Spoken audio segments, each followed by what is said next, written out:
ಕೊಡಬೇಕು, ಅದು ನಿಮಗೆ ಸಲ್ಲಬೇಕು ಅಂತ ಹೇಳುವಂಥದ್ದಲ್ಲಿ ಎರಡನೇ ಮಾತು ಇಲ್ಲ. ನಾವು ಈಗಾಗಲೇ ಬಹಳಷ್ಟು ಅಧಿಕಾರಿಗಳ ಜೊತೆ ಮಾತಾಡಿದ್ದೇವೆ, ಶಾಸಕರುಗಳ ಜೊತೆ ಮಾತಾಡಿದ್ದೇವೆ, ಮುಖ್ಯಮಂತ್ರಿಗಳ ಜೊತೆ ಮೂರು ಸಲ ಸಭೆ ಆಗಿದೆ.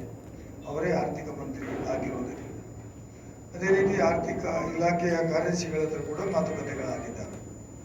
ಪ್ರತಿಯೊಬ್ಬರು ಹೌದು ಕೊಡಬೇಕು, ಬಟ್ ಎಷ್ಟು ಮೊತ್ತ, ಎಷ್ಟು ಮಂದಿ ಕೊಡಬೇಕು, ಹೇಗೆ ಮಾಡಬೇಕು ಅಂತ ಹೇಳೋದ್ರ ಬಗ್ಗೆ ಸ್ವಲ್ಪ ಗೊಂದಲ ಇದೆ. ಅದು 2-3 ಕಡೆ ಕೆಲವರು 20,000 ಜನ ಅಂತಾರೆ, ಕೆಲವರು 29,000 ಅಂತಾರೆ, ಕೆಲವರು 39,000 ಅಂತಾರೆ, ಕೆಲವರು 30 ಕೋಟಿ ಆಗ್ತದೆ ಅಂತಾರೆ, ಕೆಲವರು 40 ಕೋಟಿ ಆಗ್ತದೆ ಅಂತಾರೆ, ಕೆಲವರು 5,000 ಕೋಟಿ ಆಗ್ತದೆ ಅಂತಾರೆ, ಕೆಲವರು 1,500 ಕೋಟಿ ಅಂತಾರೆ.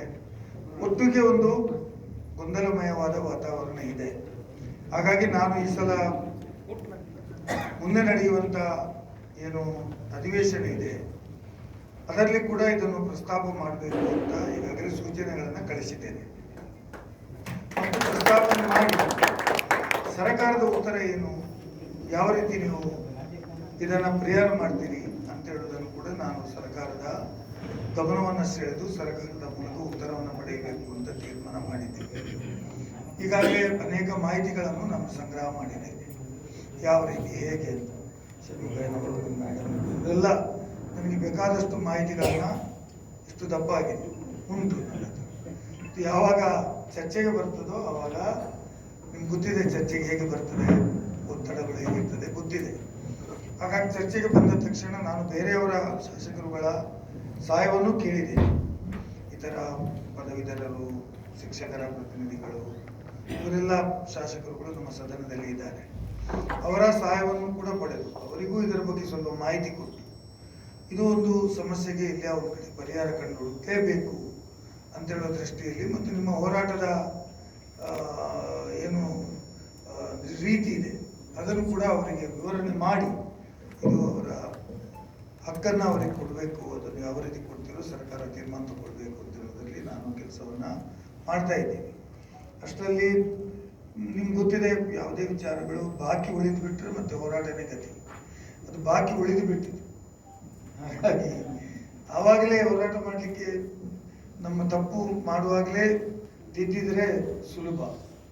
ತಪ್ಪು ಮಾಡದೇ ಇದ್ದಾಗ ಮತ್ತೆ ಆದ ಮೇಲೆ ಮತ್ತೆ ಅದನ್ನು ಓಪನ್ ಮಾಡಿ ತಿದ್ದುವುದು ಸ್ವಲ್ಪ ಕಷ್ಟ. ಹಾಗಾಗಿ ಈ ವಿಚಾರದಲ್ಲಿ ನಮ್ಮದೇ ಆದಂತಹ ರೀತಿಯಲ್ಲಿ ಹೋರಾಟವನ್ನು ಮಾಡೋಣ. ಮತ್ತು ಇವತ್ತು ನಾನು ಹೇಳಿದೆ ನನ್ನನ್ನು ಸ್ವಲ್ಪ ಬಿಡಿ, ಇವತ್ತು ಸ್ವಲ್ಪ ಬಿಸಿ ಇದ್ದೇನೆ ನಾನು. ಕಾರಣ ಈಗ ನನಗೆ ಪಬ್ಲಿಕ್ ಎಂಟರ್ಪ್ರೈಸಿಂಗ್ ಸಾರ್ವಜನಿಕ ಉದ್ಯಮಗಳ ಶಾಸನ ಸಮಿತಿಯ ಸಭೆ ಇದೆ. 11 ಗಂಟೆಗೆ ನಾನಲ್ಲಿ ಇರಲೇಬೇಕು. ಇವತ್ತು ಅದು ಅತ್ಯಗತ್ಯವಾಗಿರುವಂಥ ವಿಚಾರ ಇವತ್ತು ಚರ್ಚೆಗಿದೆ. ತದನಂತರ ಮಧ್ಯಾಹ್ನ ಮೇಲೆ ನಾನು ಶಾಸಕರ ನಿಯೋಗದೊಂದಿಗೆ ಸಂಸತ್ತಿನ ಮತ್ತು ಶಾಸನ ಸಭೆಗಳ ವಿಚಾರದಲ್ಲಿ ಬಾಸ್ಟನ್ ಅಮೆರಿಕಾದಲ್ಲಿ ನಡೆಯುವಂಥ ಚರ್ಚಾಕೂಟದಲ್ಲಿ ನಾನು ಸರ್ಕಾರವನ್ನು ಪ್ರತಿನಿಧಿಸ್ತಾ ಇದ್ದೇನೆ. 20 ಮಂದಿಯಲ್ಲಿ ನಾನು ಒಬ್ಬ. ಸಭಾಪತಿಗಳು ಬರ್ತಾರೆ ಮತ್ತು ಸಭಾಧ್ಯಕ್ಷರು ಬರ್ತಾರೆ. ಅವರು ಇಬ್ಬರು ಈಗಾಗಲೇ ಅವರು ಹೋಗಿ ಆಗಿದೆ ಮುಂದಕ್ಕೆ. ನಾನು ಮಾತ್ರ ನನ್ನ ಕೆಲಸದ ಒತ್ತಡದಿಂದ ಅವರೆಲ್ಲ 26, 28 ತಾರೀಕಿಗೆ ಹೋಗಿ ಆಗಿದೆ. ನಾನು ಮಾತ್ರ ಇವತ್ತು ಹೋಗ್ಲಿಕ್ಕೆ ನನ್ನದೇ ಆದ ಕಾರ್ಯಕ್ರಮವನ್ನು ರೂಪಣೆ ಮಾಡಿ ನಾನು ಹೋಗಿ ಜಾಯ್ನ್ ಆಗಿ ಕಾನ್ಫರೆನ್ಸ್ 4, 5, 6, 3 ದಿವಸಗಳ ಕಾಲ ನಡೆಯುತ್ತದೆ ಬಾಸ್ಟನ್ನಲ್ಲಿ. ಹಾಗಾಗಿ ನನಗೆ ಕೆಲವು ಪ್ರಶ್ನೆಗಳು ಅದು ಅಂತ ತುಂಬ ಕೆಲಸ ಇದೆ. ನಾನು ವಿಧಾನ ಪರಿಷತ್ತಿನ ಕೆಲಸಗಳು, ಪ್ರಶ್ನೆಗಳನ್ನು ಕಳಿಸುವುದೆಲ್ಲ ಇವತ್ತಿಗೆ ಮುಗಿದೇ ಹೋಯಿತು. ಇನ್ನು ಮುಂದಕ್ಕೆ ನೀವು ಕಾಲು ಕೆಳಗೆ ಮೇಲೆ ಮಾಡಿ ತಲೆ ಕೆಳಗೆ ಮಾಡಿದರೂ ಕಳಿಸ್ಲಿಕ್ಕೆ ಆಗುವುದಿಲ್ಲ ಅವಧಿ ಮುಗಿದ ಮೇಲೆ. ಹಾಗಾಗಿ ನಮ್ಮ ಎಲ್ಲ ವಿಚಾರಗಳು ಈಗಾಗಲೇ ಸರ್ಕಾರದ ಮುಂದಿದೆ. ಹಾಗಾಗಿ ನಾನು ನಿಮಗೆ ಶುಭ ಕೋರ್ತೇನೆ. ನನಗೂ ಕೂಡ ಹೂವನ್ನು ಕೊಟ್ಟು ನನ್ನ ಪ್ರವಾಸ ಸುಖಕರ ಆಗಲಿ ಮತ್ತು ಅಲ್ಲಿಯ ವಿಚಾರದಲ್ಲಿ ನನಗೆ ಭಾಗಿಯಾಗಲಿಕ್ಕೆ ಅವಕಾಶ ಆಗಲಿ ಅಂತ ನೀವು ಬೇಡಿಕೊಂಡಿದ್ದೀರಿ. ನಿಮಗೆ ಕೂಡ ನಾನು ಧನ್ಯವಾದವನ್ನು ಹೇಳಿ ಮುಂದೆ ನಿಮ್ಮ ಹೋರಾಟ ಮುಂದುವರಿಯಲಿ. ಮೊಬೈಲ್ನವರು ಸ್ವಲ್ಪ ಬಿಸಿ ಇದ್ದಾಗ ಉಂಟು ಇಂಜಿನ್ ಸ್ವಲ್ಪ ಬಿಸಿ ಇದ್ದಾಗ ಉಂಟು. ಬೆಳಿಗ್ಗೆ ಬಿಸಿ ಆಗ್ತದೆ, ಯಾವಾಗಲೂ ಮಧ್ಯಾಹ್ನ ಸಂಜೆ ಆಗುವಾಗ ಬೆಳಿಗ್ಗೆನ ಬಿಸಿ ಆಗಿಬಿಟ್ಟಿದೆ. ಹಾಗೆ ಅದು ಇದ್ದದ್ದೇ. ಸಂಘಟನೆ ಅಂದರೆ ಅಷ್ಟು ಸುಲಭ ಅಲ್ವೇ ಅಲ್ಲ. ಅದು ನಾನು ಹೋರಾಟದಿಂದಲೇ ಬಂದವನು. ಹಾಗಾಗಿ ನಾನು ವಿದ್ಯಾರ್ಥಿ ದಶೆಯಿಂದ ಹೋರಾಟ ಮಾಡಿದ್ದೆ. ನಾನು ರಾಜಕೀಯದಲ್ಲಿ ಇದು ಬರಬೇಕಾಗಿದ್ರೆ ಅದು ವಿದ್ಯಾರ್ಥಿ ಜೀವನದ ಹೋರಾಟದ ಭಾವದಿಂದಲೇ ಬಂದದ್ದು. ರೈಟ್ ಫ್ರಮ್ 7th ಸ್ಟ್ಯಾಂಡರ್ಡ್ ನಾನು 7ನೇ ಕ್ಲಾಸ್ ತರಗತಿಯಲ್ಲಿ ಮುಖ್ಯಮಂತ್ರಿ ಅಂತ ಮಾಡ್ತಾ ಇದ್ದೆ ಕ್ಲಾಸ್. ಆವಾಗ ನಾನು ಮುಖ್ಯಮಂತ್ರಿ ಆಗಿದ್ದೆ. ಮುಖ್ಯಮಂತ್ರಿ ಕೆಲಸ ಏನು ಅಂದರೆ ಇದೇ ಸಚಿವ ಸಂಪುಟ ಇದ್ದಾಗ ಆಲೋಚನೆ ಬರಲಿ ಈಗ ನನಗೆ ಗೊತ್ತಾಗೋದು. ಆವಾಗ 7ನೇ ತರಗತಿಯಲ್ಲಿ ನಾನು ಮುಖ್ಯಮಂತ್ರಿ ಆಗಿದ್ದೆ. 10ನೇ ತರಗತಿಯಲ್ಲಿ SPL ಅಂತ ಮಾಡ್ತಾ ಇದ್ದೆ, ಸ್ಕೂಲ್ ಪೀಪಲ್ ಲೀಡರ್. ಎಲೆಕ್ಷನ್ ಮೂಲಕನೇ ಅದು 4,000 5,000 ವಿದ್ಯಾರ್ಥಿಗಳು ಇರ್ತಕ್ಕಂಥ ಕಾಲೇಜುಗಳಲ್ಲಿ ಸ್ಕೂಲಲ್ಲಿ ನಾವು ಗೆದ್ಕೊಂಡು ಮತ್ತೆ ಅಂತ ಅಪ್ ಟು ಲಾ ಕಾಲೇಜ್ವರೆಗೆ ನಾನು ಪ್ರತಿ ವರ್ಷ ಕೂಡ ಸ್ಟೂಡೆಂಟ್ ಲೀಡರ್ ಆಗಿ, ಆಲ್ ಕಾಲೇಜ್ ಲೀಡರ್ ಆಗಿ, ಅದರಲ್ಲಿ ಬೆಟ್ಟು ತಿಂದಿದ್ದೇವೆ, ಕೇಸ್ಗಳನ್ನು ಹಾಕಿಸಿದ್ದೇವೆ ವಿದ್ಯಾರ್ಥಿಗಳು. ಬಟ್ ಎಲ್ಲಿ ಹೋದ್ರೂ ನಮಗೆ ಜಯ ಸಿಕ್ಕಿದೆ, ನಾಯಕತ್ವದಲ್ಲಿ ಜಯ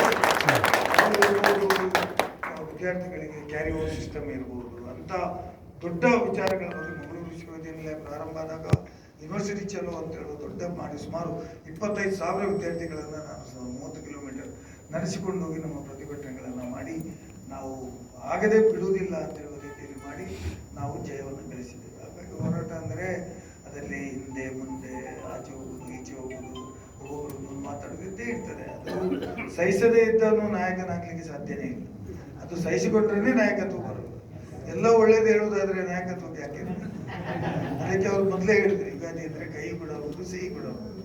ಸಿಹಿ ಮತ್ತು ಕಹಿಯ ಮಿಶ್ರಣನೇ ನಾಯಕತ್ವದ ಪ್ರಮುಖ ಗುಣ. ಹಾಗಾಗಿ ಅದರಲ್ಲಿ ದೊಡ್ಡ ವಿಚಾರ ಏನಿಲ್ಲ ಅಂತ ಹೇಳಿ ನಿಮಗೆ ಶುಭ ಹಾರೈಕೆ ಮಾಡ್ತೇನೆ. ನನ್ನ ಉದ್ದೇಶ ಇರುವುದು ನಿಮ್ಮ ನೈಜವಾದ ಬೇಡಿಕೆಗೆ ನನ್ನ ಸಪೋರ್ಟ್ ಇರಬೇಕು ಅಂತ. Politicians should know the difficulties of all sections of